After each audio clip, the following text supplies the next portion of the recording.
వచ్చేది శ్రావణ మాసం కదా, తాంబూలం ఇవ్వడానికైతే బ్లౌజ్ పీసెస్ని అయితే తీసుకుంటూ ఉంటాం కదా. నేను కూడా మీషో నుంచి అయితే ప్యాక్ ఆఫ్ 5 బ్లౌజ్ పీసెస్ అయితే వస్తున్నాయి అన్నమాట. జస్ట్ 317 రూపీస్కే నేనైతే మీషో నుంచి అయితే పర్చేస్ చేశాను. క్వాలిటీ అయితే చాలా మంచిగా ఇచ్చారు.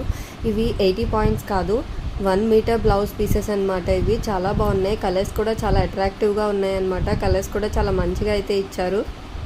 వైట్ ఒకటే వచ్చింది తప్ప ఉన్న 4 కలర్స్ కూడా మనకి చాలా మంచిగా యూజ్ అవుతాయి అన్నమాట. ఇవి తాంబూలంలో పెట్టడానికైనా, అమ్మవారి కలశం దగ్గర పెట్టడానికైనా సరే ఈ బ్లౌజ్ పీసెస్ అయితే చాలా మంచిగా అయితే ఉంటాయి అన్నమాట. Red, green, pink, blue, white అనమాట. 5 కలర్స్లో అయితే ఇచ్చారు. మనం బయట తీసుకుంటేనే 80 పాయింట్స్నే మనకి ఎంత పడుతుంది కాస్ట్, 60 రూపీస్ ఆర్ 80 రూపీస్ తీసుకుంటున్నారు అనుకుంటా కదా. ఇలా బల్క్లో ఒకేసారి తీసుకుంటే బాగుంటుందని నా ఒపీనియన్. సో ఈ ప్రోడక్ట్ డీటెయిల్స్ ఎవరికైనా కావాలి అనుకుంటే కనుక కమెంట్ బాక్స్లో అయితే కమెంట్ చేయండి. Thanks for watching and subscribe for more videos.